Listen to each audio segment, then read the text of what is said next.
Troup and Smooch are pleased. Troup, Smooch, and the Dawgs Show. Another new episode is coming on tonight.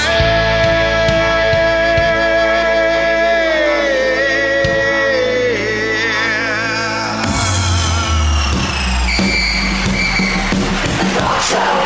It's the Dawgs Show. It's the Dawgs Show. It's the Dawgs Show. You're listening to the one and only Dawgs Show. Your hosts, Troup Brenson and Smooch Moncrief. Just two dudes talking Georgia football.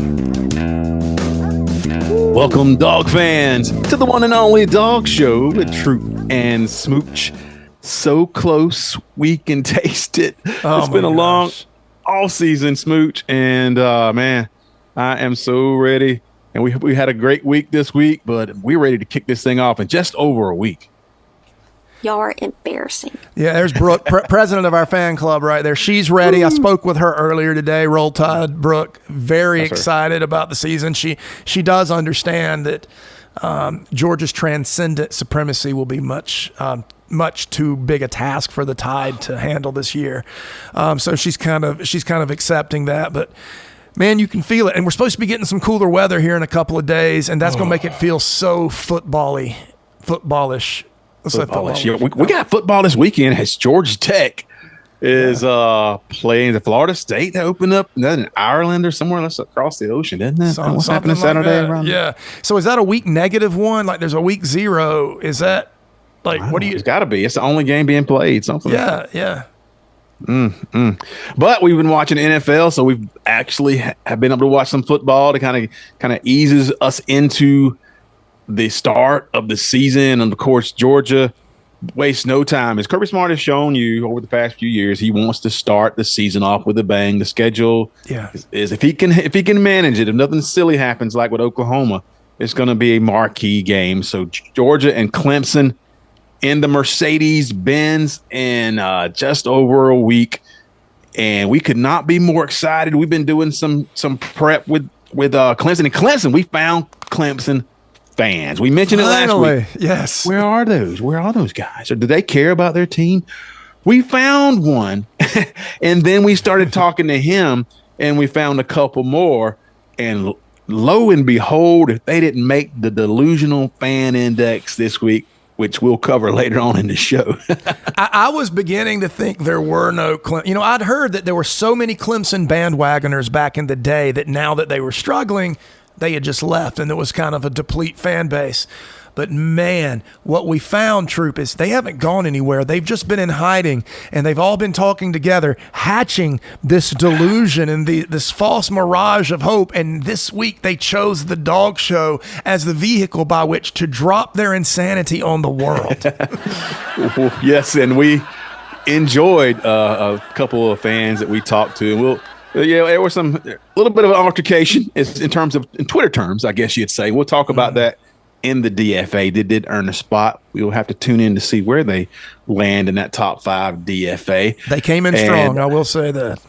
Tell you folks again, as you tune in on our podcast, wherever you may listen to us, if you want to watch us on YouTube, you got to check us out on YouTube. Good stuff there, and it's really picking up a good following, a good commentary, and good comments as well. So check us out on YouTube if you haven't yet. And if you're watching us on YouTube right now, welcome.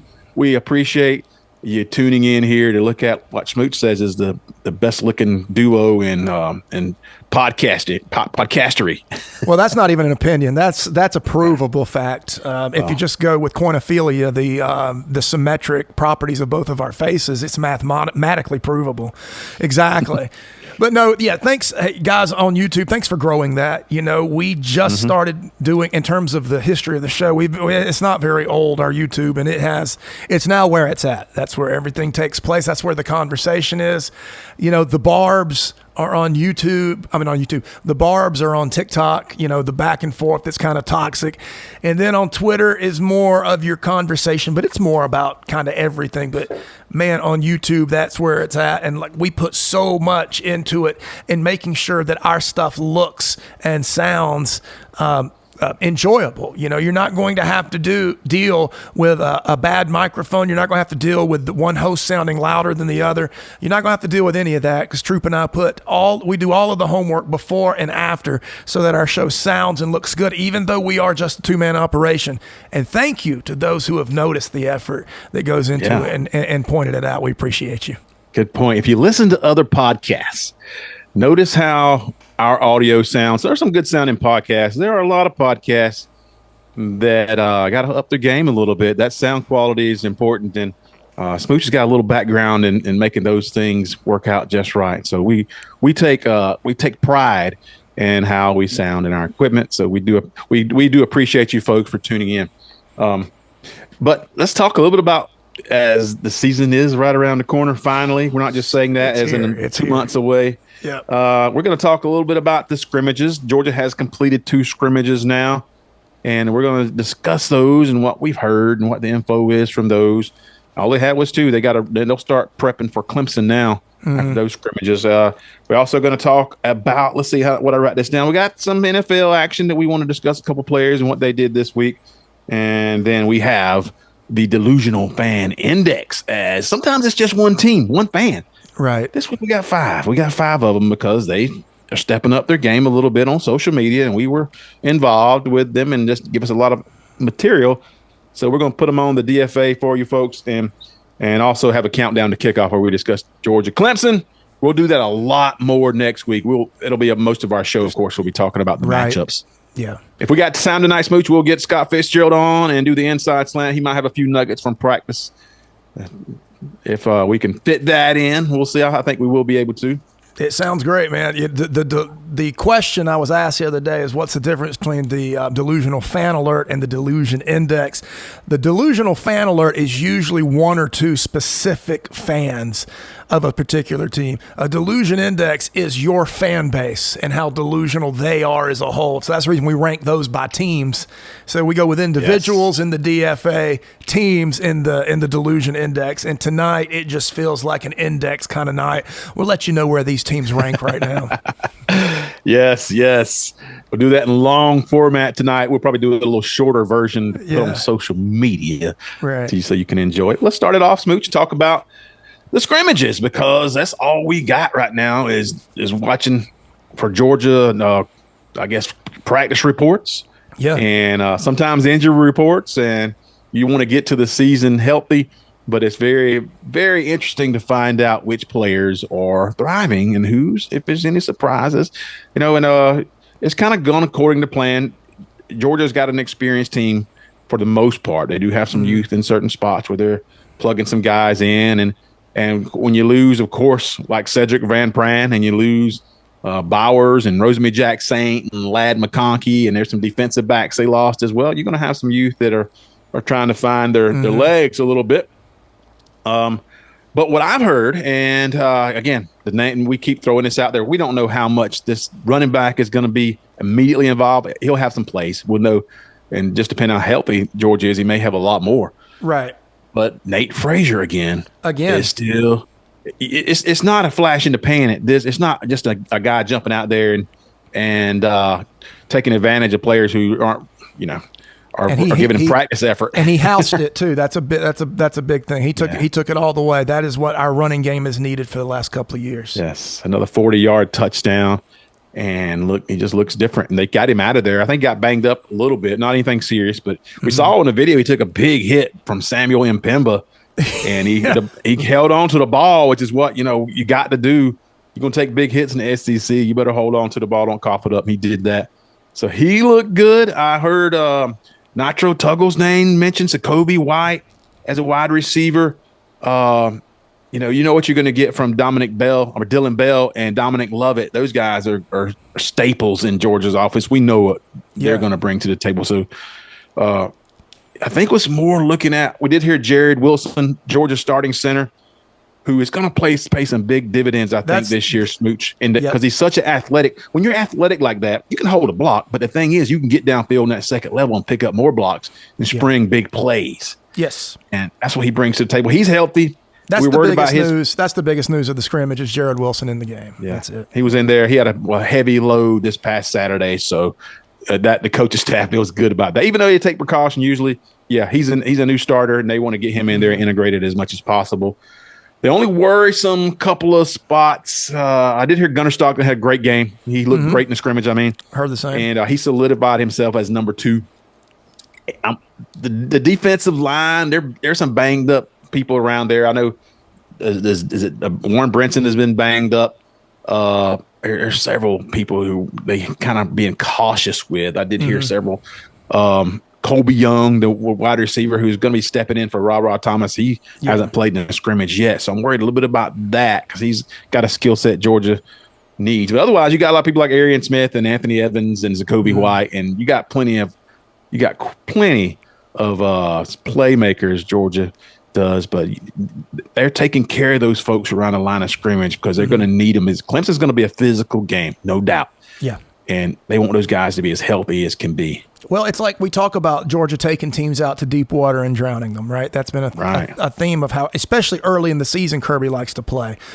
Where we know we can destroy Clemson is in depth. If you can make it a game of depth, then you can beat them. And so that's the reason I know it's going to be physical early. Kirby knows if he can get a couple of offensive linemen sucking wind or defensive tackles taking themselves out of the game, that's a huge turn in their favor because Georgia rolls another 5-star onto the field when that happens. Clemson doesn't have that. They do not have that stocked cupboard. So if Georgia can keep them looking to the bench, that's a matchup. In other words, Georgia's second string is significantly better than Clemson's second string. And that is going to be where the game is put away late. You know, you may see, and Troup and I believe this game may be within striking distance for Clemson for most of the game. And I expect Georgia just to salt it away late and like a ho-hum victory. If we all want to see a 49-3, but you know, those are rare. That's rare against a great team and with a good coach. On the players you mentioned, I'll give my 2 cents on a few of these that you mentioned. When we hear these players, when you hear Zacoby White, his name's popped up in both scrimmages. It's important to remember, we heard that about Brock Bowers. You know, Brock Bowers, when we didn't know who he was, his name was popping up in scrimmages like this. But we also heard the same thing about Matt Landers back in the day. His name would pop up in these scrimmages. He has really impressed. Matt Landers turning heads. Matt Landers was the star of this scrimmage, and then it doesn't translate. So tempered excitement on these. Sometimes it is a sign of things to come, and sometimes it is not. Troup, I really thought I thought the Frazier run was impressive. I thought Ellis Robinson had some good play. He appears to be in the mix. You know, he is not a guy that's going to sit out this season and learn. No, he's going to play. And then we were just talking in the pre-show, Janelle Aguero looks like he may have nailed down that starting star position. That's right. That's big because Georgia's had some good players in that star position. Last couple of years, they had Bullard, I believe, and then Tyke Smith. And they play a big role in Georgia's defense. They'll come up and run support. You got to have those guys who will hit and can cover to the back end as well. Those are skill sets that you don't find them everywhere, especially the physical nature of that position. Well, the adjustment for Tyke was becoming more physical, right? The coverage he was solid at. It's the exact opposite for Aguero. Aguero is a linebacker in a safety's body. He's actually a cyborg in a safety's body. He is a put together calendar model type of looking dude. But with him, as a matter of fact, his very first spring game, he blew up a running back in his first tackle, I believe, in a spring game. But with him, it's coverage. We saw him look a little lost in coverage when we went to the UAB game last year, and Aguero got to play a good bit. And so it's obvious he's made some enormous improvements in his pass coverage and not getting caught looking in the backfield, all that kind of thing. Yeah, the 2 defensive linemen I'm most worried about are, of course, Jordan Hall looking like he was going to play a lot. He will this year, but he's banged up. He's going to miss maybe a couple games. Maybe. We'll see. And then, like I said, Warren Brinson was the other guy who has got some skills that Georgia needs on that defensive front. And so we'll see how quickly they heal up and are ready to go. Maybe Brinson a little bit closer than Hall is. Yeah. I did hear a little bit about Carson Beck. He's kind of a known quantity. So, you take anything with a grain of salt just because you're going to get – we saw him play a whole season, and we know how comfortable he can be. And he wasn't like spectacular in scrimmage. He was good. But, Right. when the lights come on, we know what Carson Beck has got. He's got all the weapons. And an offensive line like Georgia touts, that's going to make things always makes things so much easier when you can run and pass the ball, and then you can go play action and hook up with Arian Smith for a 75-yarder. It's not a bad thing to have. When you have a running back that can take it to the house when he touches it, it makes any quarterback significantly better. And that's the interesting part about Carson's year this year is going to be what do you do with that? What do you do with the safety? Do you when you pull him down to the box, you're going to cover Arian Smith 1-on-1 with Carson Beck's arm? Or are you going to turn Etienne and Frazier and Robinson loose in the middle of the field with a safety playing deep? What are you going to do? And that is the conundrum I want to see them exploit in the Clemson game. Yep, and Roderick Robinson is dealing with an injury right now, but they're saying Branson, he is just shocking people with the way he's running the ball, and so we expect to see him. Yeah, I don't expect to see him have 20 carries, but they don't need to do that. They've got some. And somebody we failed to mention, and we talked about it post. Oh yes, our official apology, right? Yeah, sorry, Cash Jones. We forgot to talk about. We know that he gets overlooked sometimes just because he was a walk-on, but Cash Jones is going to get some carries and some plays, and he can catch the ball out of the backfield just like Etienne's going to do next Saturday. So I expect to see him as well. He adds depth and some very good skill. And leadership, and his team loves him. That's the thing, when you're at the game and Cash gets in late, when you're in Athens, the crowd goes nuts when they see him run out on the field. The fans love him, the players love him, and he's no slouch. He's not. He doesn't look like a running back in a lot of ways, but he is. He's quick. He's probably quicker than he is fast, but he's quick. He catches the ball well. He's got good vision. He's got some big runs over the years, and so I can't believe we overlooked him. But you a lot of time overlook those seniors and fifth-year players because you're just so used to seeing them around. But he's back for his one more run. Yep. That's our scrimmage notes. We'll see if anything else. They're going to probably button it down really tight as they start prepping for Clemson. So you might not hear very much. It might be some insiders could pop some stuff out there, but Kirby Smart controls the information pretty well when he wants to. So you don't expect to hear a whole lot until game day. And that's the reason what you are here is Kirby sounding almost melancholy and Kirby sounding blah. He understands his first game's against Clemson. Okay, this is not UT Martin. This is Clemson he's playing. He's not going to tip anything. And just in case someone snuck into that scrimmage or had a drone flying over the scrimmage, he's not going to show anything. And so you can bet it's going to be, he may give you some sound bites, but you're not getting the real thing at all. You won't even know who the players really injured are until kickoff at the Clemson game. You just don't know what to take. Sometimes he can lead you any which way he wants to with some of those injury reports. And we think somebody's got a bad injury and they're playing, or we think they got just a little dinged up and might miss a quarter and they don't play for 6 weeks. Right. Like I said, he leads you wherever he wants you to go with that. Yeah. Seems to enjoy it too for some reason. And for you rival fans who, we've had a rival fan base take audio from a Kirby practice a little too far and think that meant something good for them. Yeah, I'll put that up right here. I just found it in my receipts the other day. Here it is. Yeah. So isn't that adorable? That's right. So Troup, how'd that game work out, by the way? Well, I think Georgia had overwhelming success in that game against the Tennessee Volunteers. No problems here. And it didn't work out the way they anticipated. I get caught up wanting to say some of this now or wanting to save it for our DFA. But let's save some of that stuff because Tennessee might make another appearance in the DFA as well. I think they will. Spoiler alert. Yeah. So we got something on them and them taking stuff a little too far. Anyway, let's move on. Talk about the Dawgs in the NFL. We had a couple of Dawgs show us a little bit this past week. We got other coaching staffs that are putting the chains on some of the dogs and protecting them because they are going to be big time contributors. Yeah. We did see Stetson Bennett. We did see Lad McConkey.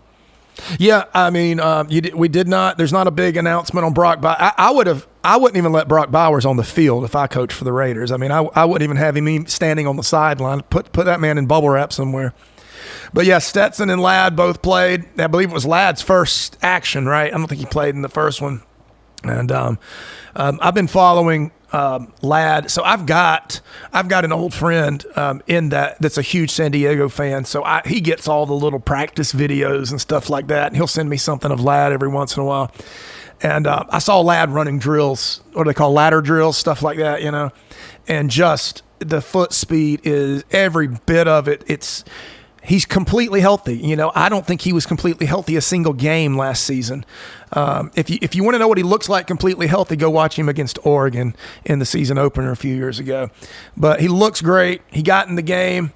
Runs a speed out. It's not even fair. We used to say, does that translate to the NFL? It does. He ran the cornerback knew the route he was running, knew the yardage he needed. Ladd ran the route and still was wide open when he caught the ball, and just a sign of things to come. And just they got such a good quarterback in San Diego. Watching him throw Ladd the ball is going to be enjoyable. And then over with Stetson. Stetson is he fortunate? Is he fortunate? 2 games where he's played the whole game, right? Yeah. I think that they look at it as they've got a guy that hasn't played in a year and a guy with potential. They got a guy they're not going to let play in the preseason because he's their starter, their franchise quarterback. So they look at it as win-win. Stetson can get valuable experience because he's taken a year off, right? And last week he looked like he had taken a year off. And this past week he looked like a young quarterback finding his way, and he did find his way. He played a pretty darn good game, solid numbers, not great numbers, a dumb fumble. You know what? The kind of fumble a rookie makes when he plays in the NFL. And but yeah, Troup Brinson, with the game on the line, when they needed it, Stetson made the best play of the game. That's the second week in a row. And now at some point, Troup, after he's been named the MVP of every single playoff game he's ever played, okay, every one, and then after 2 straight weeks in the NFL of making the best play of the game when his team needed it the most for a touchdown, at some point we have to stop saying this is luck or this is just him being a gunslinger, right? Don't you at some point have to say he has something that translates to the NFL? Yeah, I think the naysayers about him are teams or fans of teams who he beat up on in college, and he's a little bit arrogant. He carries himself a certain way. It just rubs you the wrong way if you're an opponent. But he's a winner. He's winning in the NFL, even in preseason. Doesn't matter. Winning's winning. You look at how the coaching staff and players respond. That means something to them. That's a great point. Yeah. I mean, if it doesn't matter, why are they so excited? Yeah. Why are they so? And then you hear him in the post-game press conference, and he sounds like a leader. He's got control of the conference. He's talked the interview. He's in control, complete control. He sounds like a leader of a team. He's not yet of that team, but just listening to him, he sounds like he will be at some point somewhere in the NFL. Yeah, absolutely. And I think about, you and I were talking about when he threw the interceptions last week, the wrong team would just let him go right here. That'd be it. And you said to me, did you see McVay on the sideline when he threw the touchdown pass? He's not going anywhere. And that's exactly right. You put your finger on it. They know what they have, and they know it's a long road and it's going to take a lot of work. He's a short guy playing quarterback in the NFL that took a year off. It's going to take a while, but man, they are excited for him. And that doesn't happen. Troup, that doesn't happen when your teammates celebrate like that, when your coaches celebrate like that. That doesn't happen for a guy that they don't think's good enough to play in the NFL. They are really pulling for this guy because they are starting to see what we've known for a couple of years. Yeah, and it's valuable. And it is a player who has more than one dimension. He can run the ball.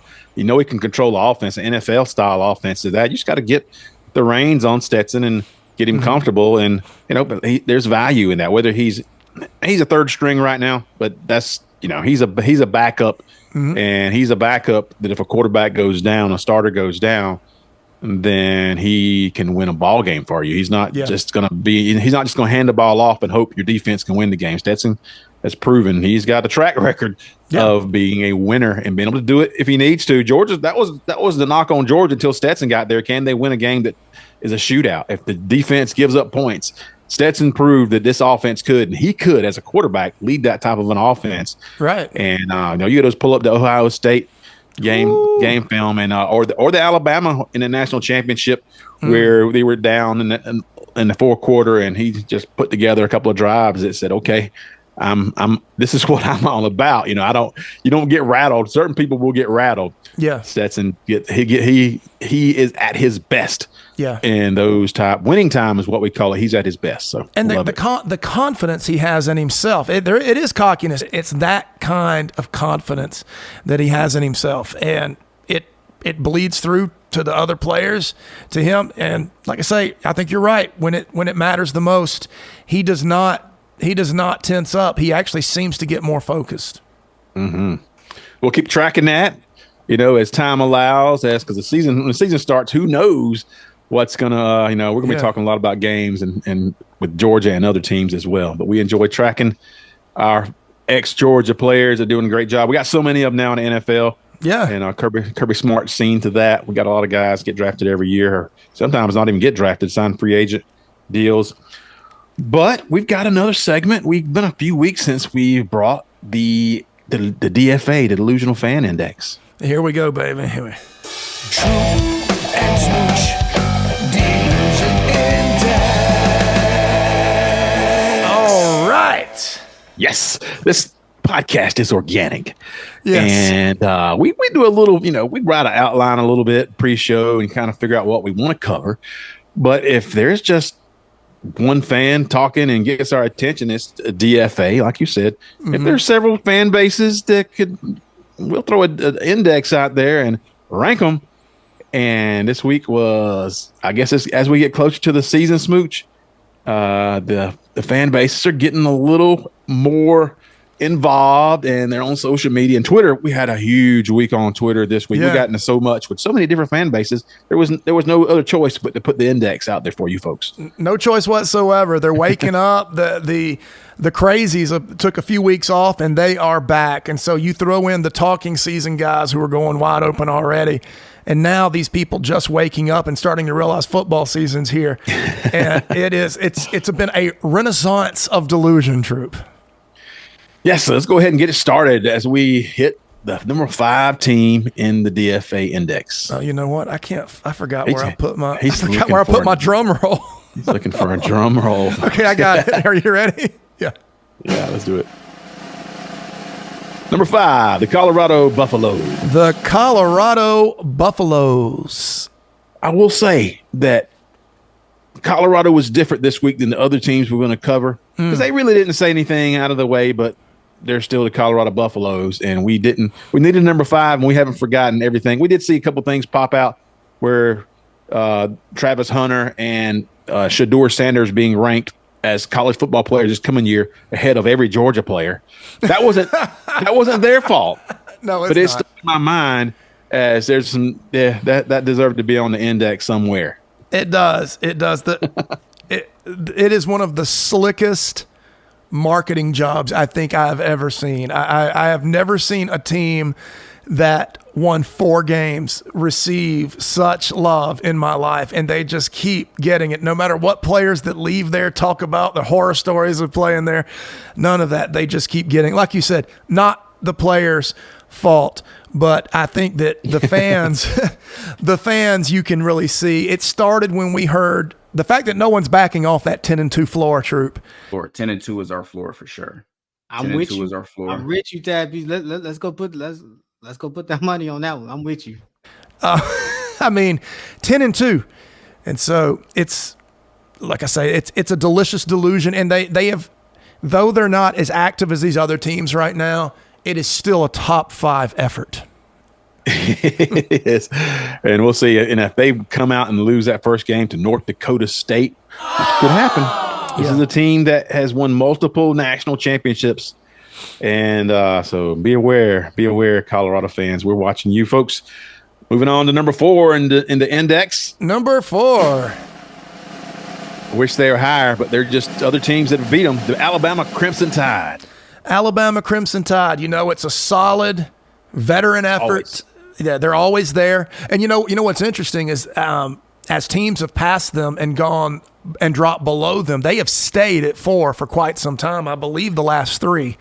They're maintaining their trajectory as a top 4 most delusional fan base. So hats off to them there. Troup, they cannot argue the merits of this Alabama team. They're incapable. Argue the present. The present tense is not in their vocabulary. No, you can say, here's why I think Georgia will beat Alabama. Do they counter or rebut by saying Georgia will not because of these players and because of these coaches and this strategy? Incapable of doing it. Not even in the Alabama vernacular, not even in their playbook. Where do they go, Troup? They immediately go, I had this quote here where the responder on Twitter went to tell me that these two teams, Alabama and Georgia, have played 73 times. Now, Alabama's record is 43, 26, and 4. And the most recent game was in 2021, the CFP National Championship in Georgia. I'm like, history lesson.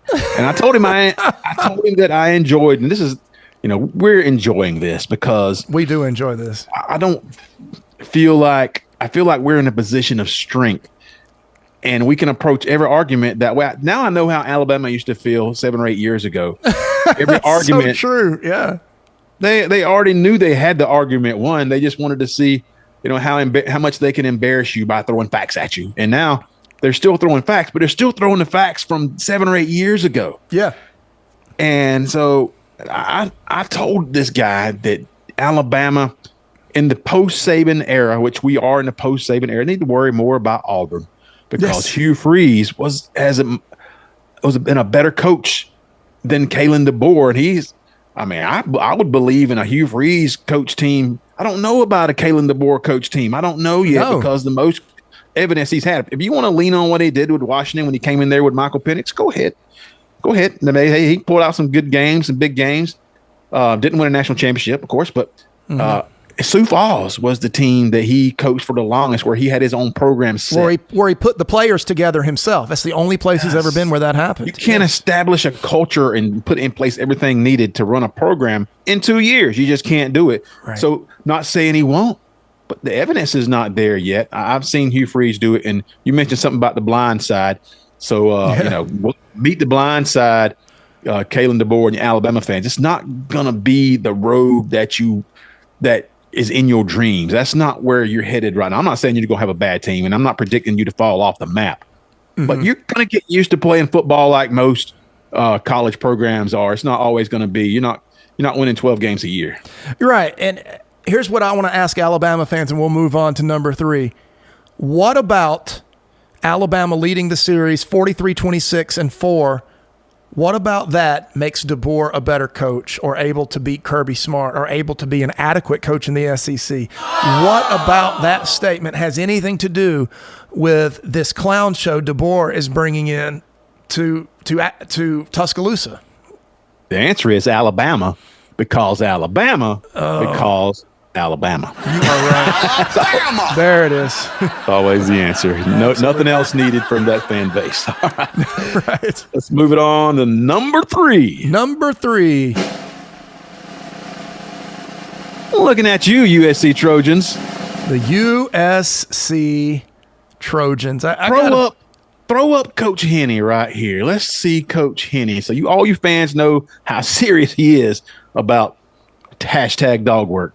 Yeah, you are going to be the first to eat crow, my guy. That is from the Zulu Trojan, a famous dog show fan, USC fan, and supposedly a supreme knowledge of telecommunications as well. I believe it. Yeah. And but yeah, I guess the delusion keeps coming in with those guys because I read their reports, and we're Twitter friends with several USC fans and follow what they say, And we actually had some discussion. Was it last week about why? Because they were saying we never get players out of the Southeast. Now we're in a conversation with players from the Southeast. That never would have happened before. This is Coach Henney. I was like, no. Coach Henderson may be a decent coach, but he's mostly at this point smoking mirrors. This is Lincoln Riley making a concerted effort to go after players that Georgia recruits or in that same arena, because the perception is that we care about defense. And even if they lose those recruiting battles, he can say, this is what I'm trying to do. You know, maybe they will improve their defense, but it's not because you brought in a new defensive staff and have new players this year. That doesn't pay dividends immediately. It doesn't. Not when you're the 116th rated defense this previous season before. We've seen enough football to know that doesn't play. Right. And you know, the other thing that's crazy, and Henne may end up being a good defensive coach. We just don't have any evidence that he is. It is not evidence of being a great defensive coach because an NFL player likes you and you're his friend. That's it. Aaron Donald says, I can truly say he made me a better football player. That's literally his quote about Coach Henne. Okay. Aaron Donald has sounds generic, doesn't it? It does. It sounds so generic. And Aaron Donald has world class all time talent. Aaron Donald wasn't an undiscovered commodity until Henderson found him and said, oh, have you thought about going right instead of left? And he's like, oh, eureka. This is it. Now I'm one of the greatest D linemen that's ever lived. Let me show you this swim move. Let me show you this swim move. No, none of that. And there is no evidence whatsoever that what's his name? Eric Henderson is any sort of, whether he's adequate or not adequate, we don't know. The overhaul of the D-line position has been monumental.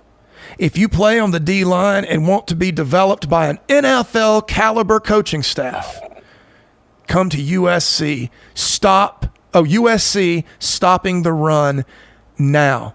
Those are quotes from delusional fans there. Yeah, this is from Sacramento Trojan right here. These are this is a team whose defense has not taken a snap. And then this is one of the saddest ones I found. This is by a Twitter user named Mark. He says that Aaron Donald misses his former coach, Eric Henderson, so much he wants to join him on the staff at USC in any capacity. Apparently, this Aaron Donald loves this guy so much, it makes him a good coach. Listen, my mother loves me a lot too. It doesn't make me a good football coach. You can you can love someone, they're not necessarily an elite defensive coach. And that's what I can understand. That's what they're missing, though. I think the fan base is missing that you got a player who was already all world and had already established himself as an NFL player. I mean, a Hall of Fame NFL player. When he crossed paths with Henderson, he likes Henderson. He thinks he's a good coach, and he threw him a bone as a friend.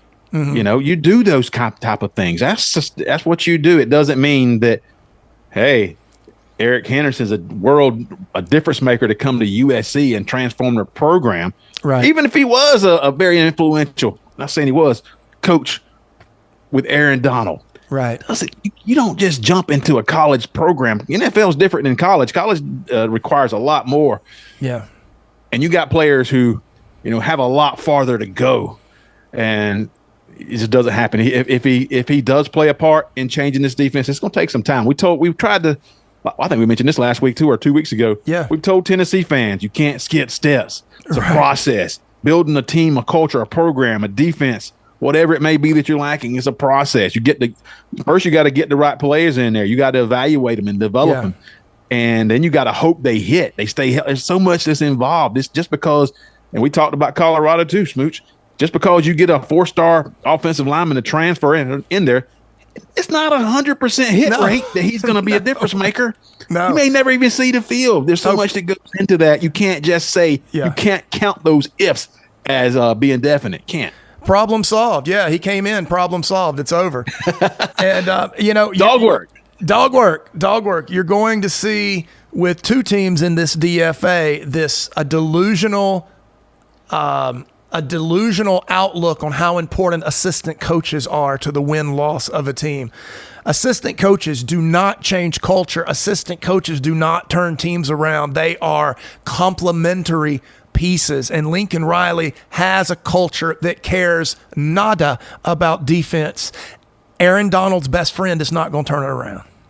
they care about the appearance, though. That's what I was trying to tell the fans. Rush It's the Limbaugh used to appearance. say symbolism over substance. Yeah. That's it. It's the appearance. And so good luck, guys. I just wanted you to, before the season starts and things get ugly, because even though Miller Moss, I think, is going to be a good quarterback, he may not be Caleb Williams, and you guys are going to need it. You're going to play a little bit different schedule this year, and you're going to need it. It's going to be a tough road. I think they open up. They play very soon against LSU. We're going to find out really quick if they can, they may. But because LSU got some of the same problems they have in terms of defense last year. LSU will show them what dog work is. I promise you. Love it. Moving on to number 2 in the index. Number 2. Those Tennessee Volunteers. Good old Rocky Flop. Yes. Tennessee and Smooch. We know they always play. They play the if game better than anybody, but I think the number 1 team this week is going to play the if game. Yeah. But Tennessee, they jumped on there this week and made sure they're on the index because of just a simple conversation I had with several Tennessee fans, and they're excited. They've had a good week recruiting. They got a player to flip from Alabama. They got David Sanders, who was the number 1 lineman on Georgia's on Georgia's recruiting page. They really wanted him. Everybody wanted David Sanders. And so really big on our wish list. Tennessee got him to commit. So good going, and they're moving up. They're a top 10 recruiting team, and that's what the guy was saying. It's finally Heupel is pushing these guys ahead of everybody else, and look out, here comes Tennessee Volunteers.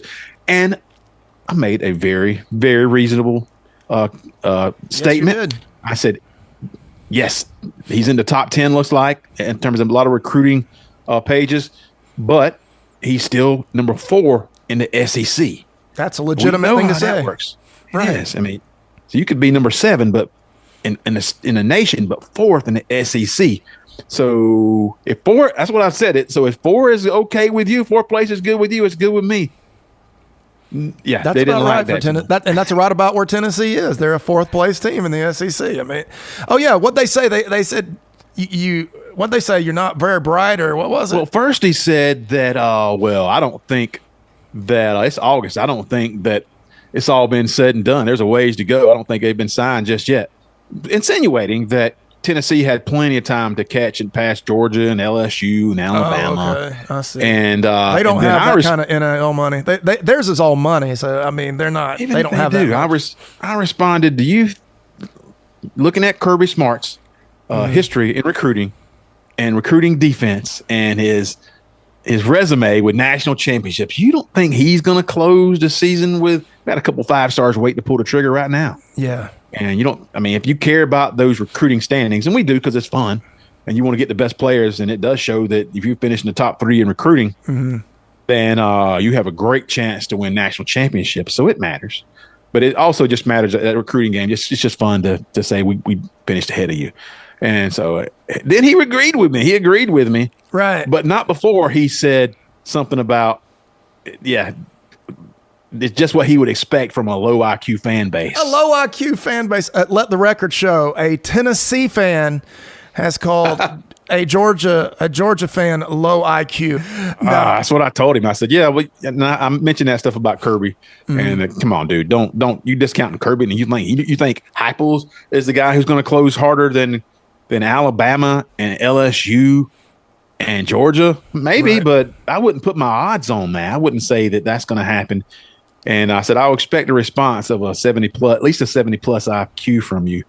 And then he kind of backed off of it then. And he said, well, I'm just saying we'll finish in the top 10. I'm like, well, we agree. You can finish in the top 10 and 4th in the SEC. That's still that's where we started. Right. He got angry and then exactly agreed with you, proving the IQ joke may have been a bit off base and misplaced. That's the joke that people have used against him. I'm sure he thought it was the best time for him to use it against somebody else. He was ready to drop it.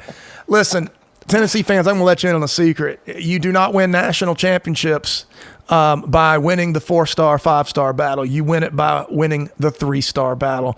That's where you win it. Look at Lad McConkey. You look at A.D. Mitchell. You look at Jordan Davis. Stetson Bennett. Guys, you don't have players like that. You do not. You have occasional guys that hit. You don't have that. And let me tell you something. An elite offensive tackle that chooses a gimmick offense probably does not have maximizing his skill set at the top of his list. Look, David Sanders is a great get. He is a supreme talent. But an elite talent at left tackle that chooses that Tennessee offense, which is not going to hone his skills in the least, that shows that maybe his top priority is not development. It's something else. And so you're running two dangerous lines right now. Number one, you got players I'm not sure really care about football as much as they probably should for elite players. And number two, you've got all your eggs in the Nico basket. What if Nico goes out there and loses 4 games this year? You think you're keeping those guys? You think you're keeping the kid from Alabama? You think you're keeping David Sanders? You're not. So you have got to make the playoff now. You have got to, or you're not keeping those players. You're not keeping it there. And I'll be honest with you, if you don't make the playoff, you might not keep Heupel. It's getting close to pumpkin time for Josh Heupel if he doesn't start hanging 20 points on Georgia or something. He's got to take the next step. He still hasn't taken a next step. Talk about skipping steps. He hasn't taken one in a few years.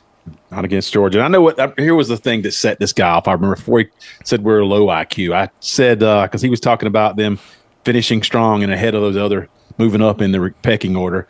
And my comment was, well, that's a question better served for you to answer, since Tennessee is the ugly duckling in this conversation, more likely to move down than up. And he didn't like that. Typical low IQ response from a criminal university. Criminal U. That's what they like.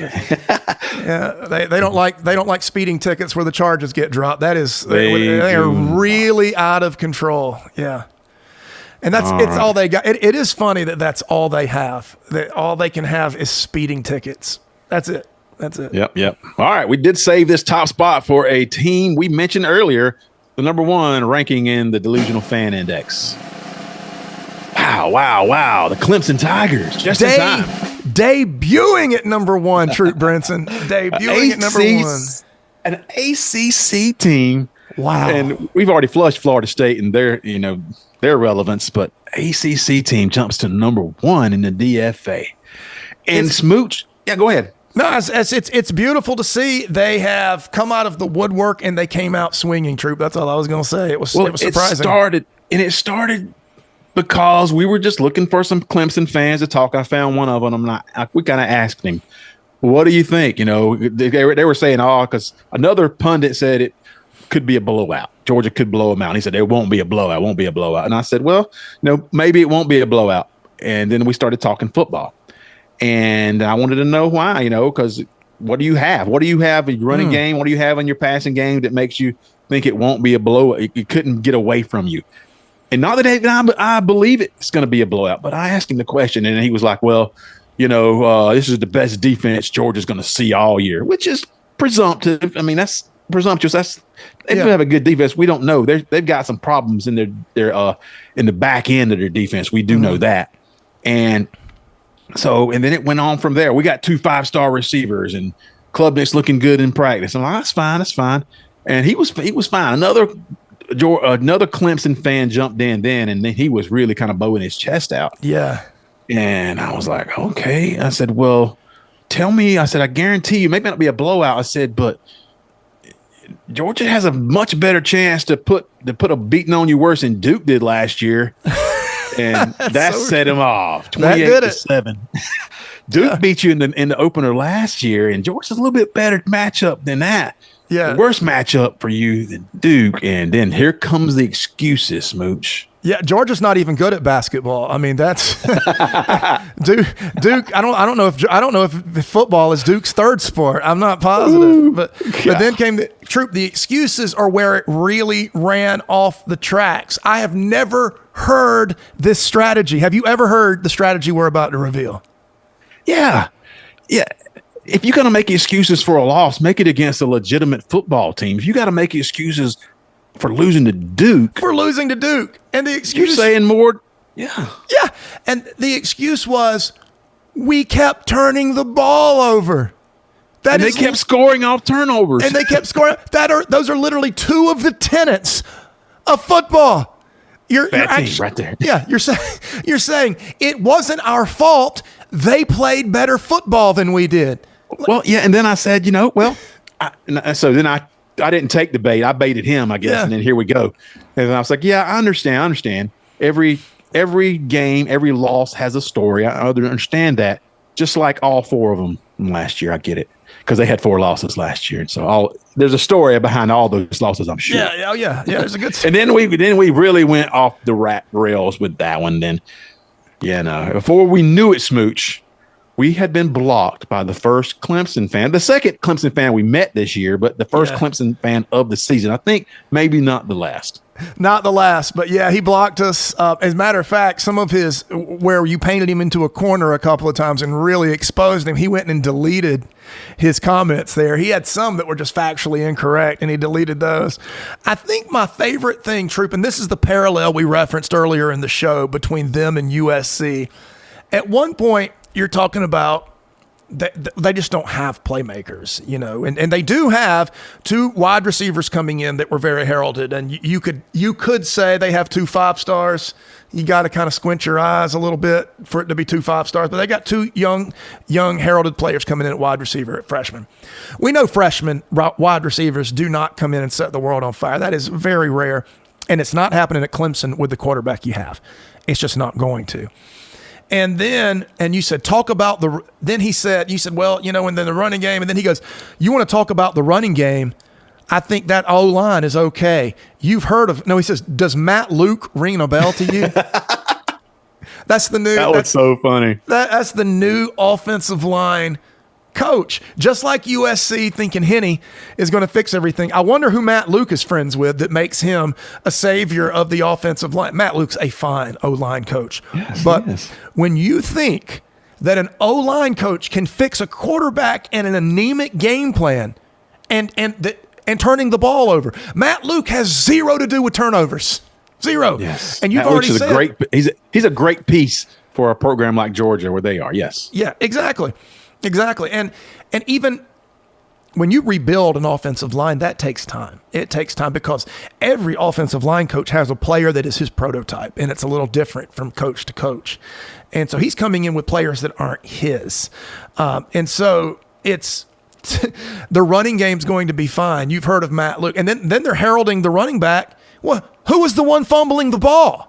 They got Philip Maffa, and that's what I was saying. It's about, we know Matt Luke, but it's about the Jimmys and the Joes, and he can only do so much if you don't have a running game. Well, he's a bruiser. They open the holes for him, like you just said, he's a bruiser, and you think that's going to be a difference maker. I said, you need explosives. You're going to have explosives to beat Georgia. You're going to have to attack Georgia, and they don't have an explosive upperclassman on offense. That's so he was. It was all the ifs. I believe you even pulled up a podcast and heard a few ifs, didn't you?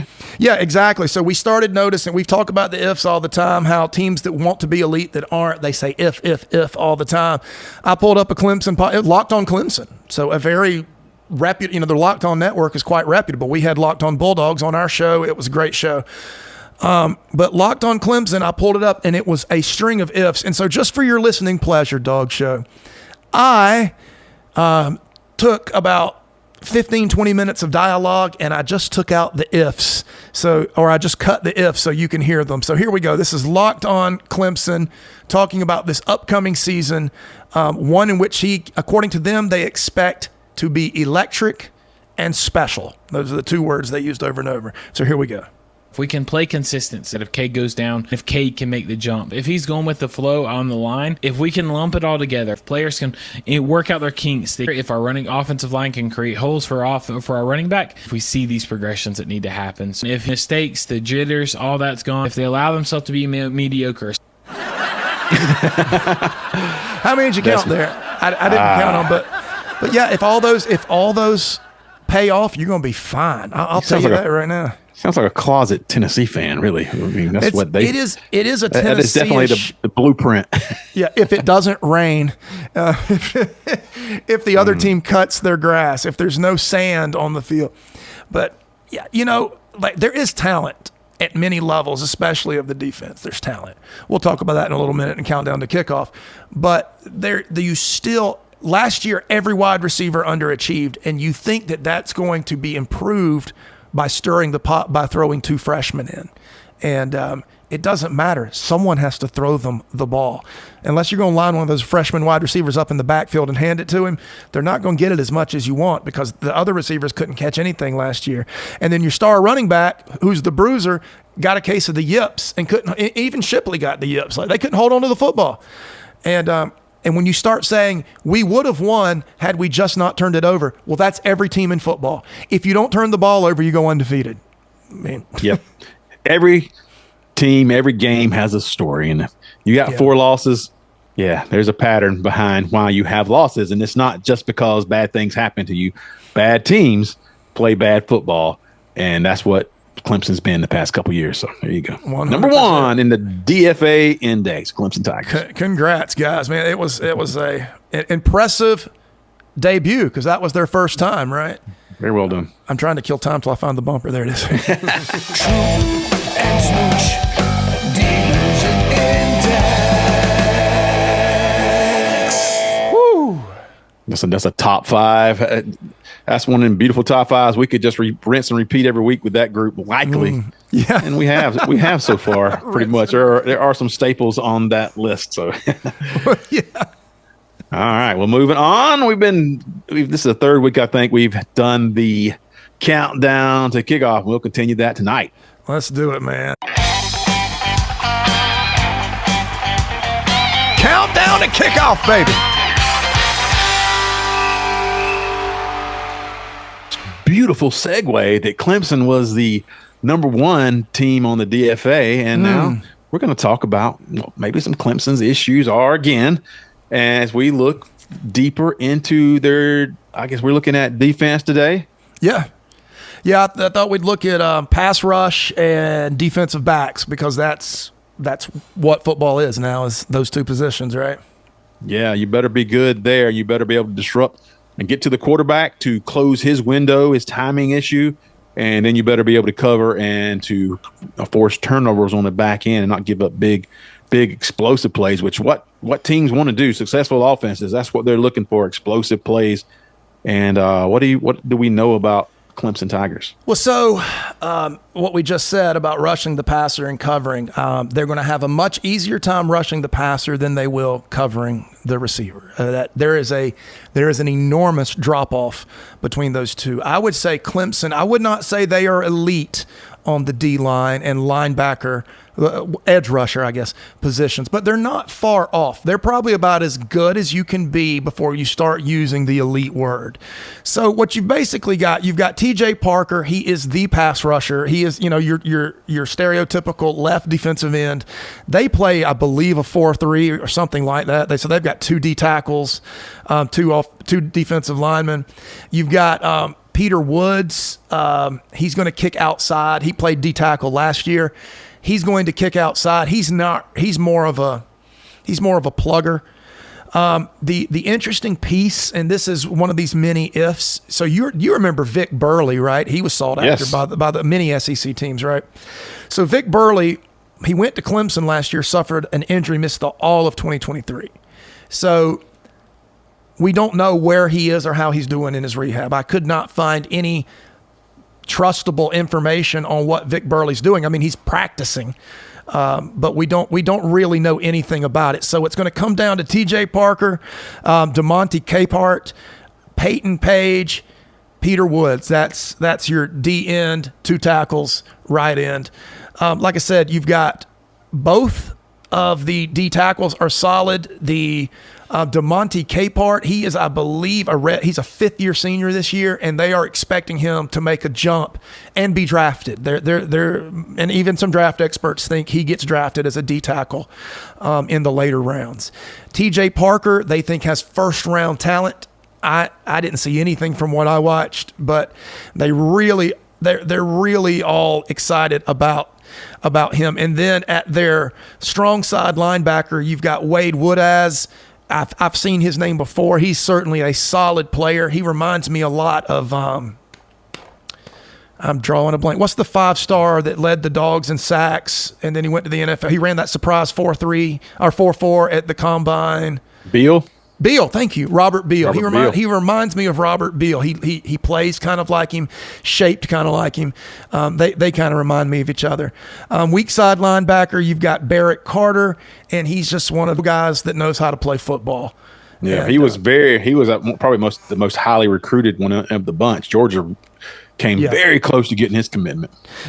Yeah, and he's put in some quality. His mom sent him to Clemson. She made that choice for him. It's nice. And so yeah, you see that. So that's the pass rush. I like them better in run defense. I do think they can stop the run. I think that you could not hope for a better first game challenge for your offensive line if you're the Georgia Bulldogs than this D front at Clemson, because there's no weak spot. There's weaker spots, but there's no spot where you have a deficient player. And even in the depth, I remember A.J. Hoffner in high school. I remember Cade Denhoff in high school. I remember hearing those guys' names, and that's their depth coming off the bench. So. The thing about Georgia, when you're talking about a defense that against Georgia's offense that has with their defensive ends and their outside linebackers, Georgia's going to put you in some bad spots because they have arguably the top tight end room still in college football. And with Delp and Lawson Lucky, you got Jason Riddell, you got Urasek, and lots of options there. You know what? It's Uresic.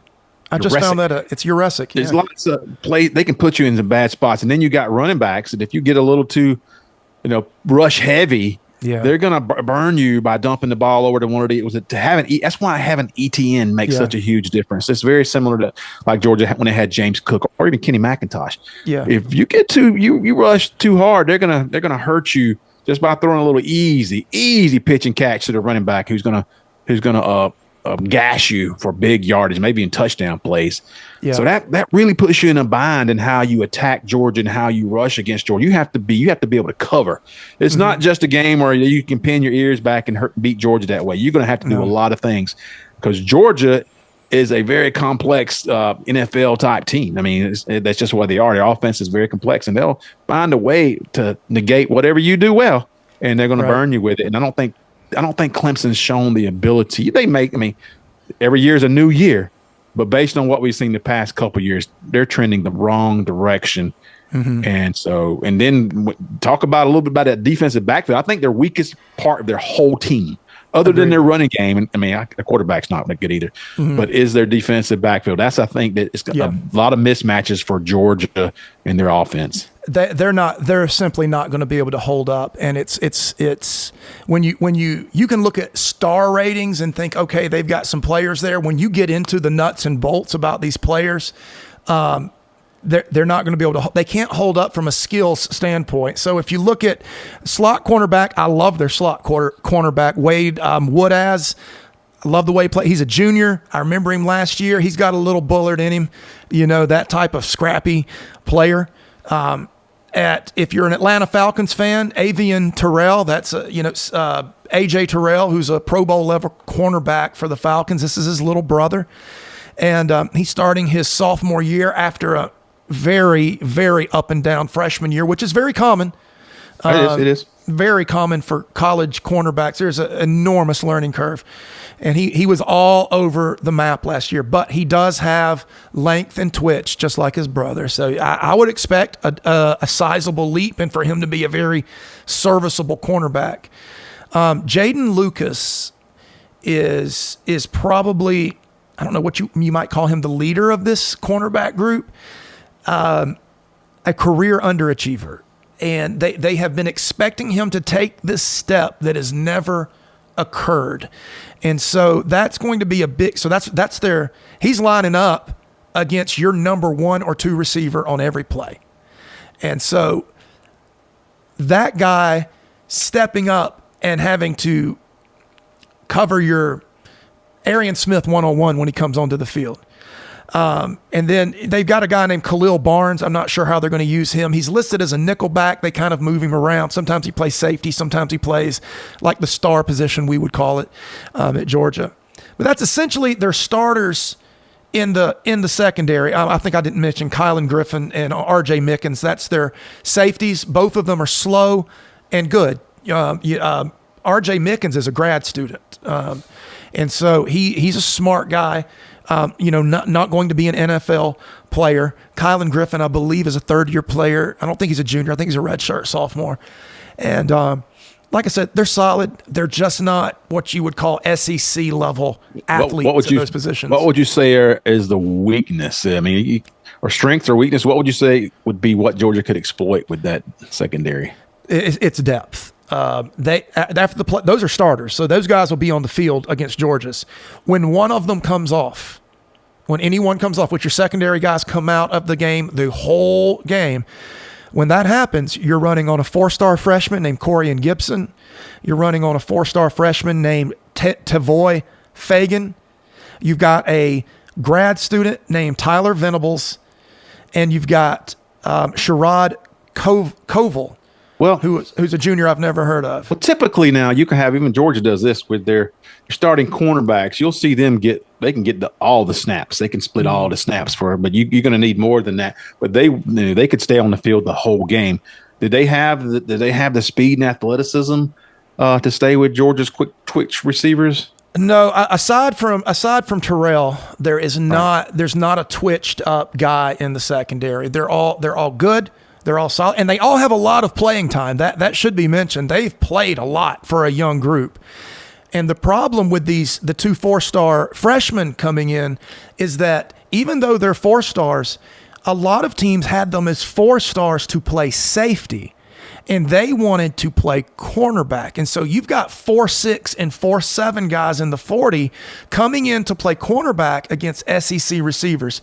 And somewhere in there, I think, is the weak link in the chain. I think that Lucas at the starting right cornerback position, and then after that, who comes in any of these spots, I think your athleticism falls off the table. And if you're not getting to Carson Beck, if he's got a few seconds and he can unleash that 65-yard pass of his, it's trouble. Yeah, that's trouble right there. And we're going to talk about the matchups and predictions for the game next week, but I do think Clemson would behoove themselves to muddy this game up and keep it a low-scoring game because Georgia's got the weapons and the firepower, and they would be very happy if Georgia plays conservative. And Georgia probably will play conservative for the first quarter or so. I agree. That would, but eventually the talent and the expertise should come to the forefront, and Georgia there's no weaknesses in terms of what Georgia can do. Georgia can win a game where they run the ball, 70% of the time and still win a game, or they can throw the ball 70% of the time and win the game. They have that about them. I just don't think that Clemson really has an identity. I think their identity, they would like it to be a defensive team. I think they're leaning on maybe what they've done in the past, because the guy telling me this is going to be the best defensive team we play this year, I don't know. Maybe there'll be a solid defense. It should be solid, but I think they got some problems. And then you read something where apparently they really give some credence to what happened in terms of Georgia's offense a couple of years ago when Georgia only scored 3 points on the offense, 110-3. Yeah, they think Georgia's offense is a similar offense to that, buddy. That couldn't be farther from the truth. This may be Georgia. That potentially could be the highest scoring offense in Georgia history coming into the season. Right. That was before to say, and that the gist of the post is, well, we know how to stop a Kirby Smart offense. They couldn't score an offensive touchdown against us. That game happened before Stetson Bennett was the starter. That's how long ago that game was. That was JT Daniels started that game. Now the Dawgs have put together back-to-back 40 points a game seasons, and only one other team has done that, and the other one is USC out there playing those high school teams out on the left coast. But Georgia in the SEC has put up back-to-back 40-point-a-game seasons. This is not a team that's going to score 3 points on offense against you. I'm just going to, spoiler alert, I'll prepare you for that.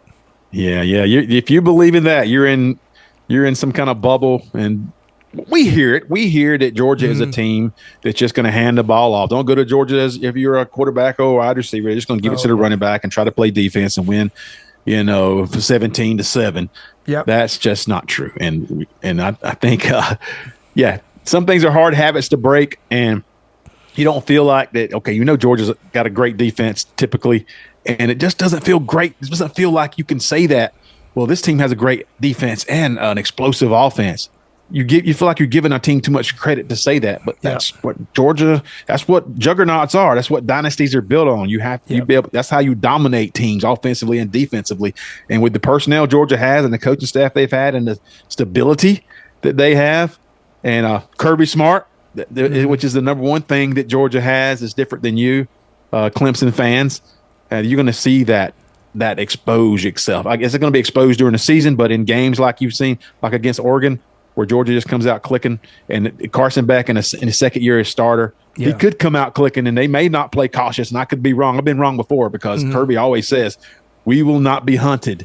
Right. We do the hunting here, and that kind of mindset leads you to believe that they're going to come out and try to put 50 on you if they can. But, Yeah, and I'll tell you, I do not Kirby says he does not, past losses do not stay in his mind. He doesn't think about it. But Georgia got out-physicaled for a large part of one game last year, a game that they lost.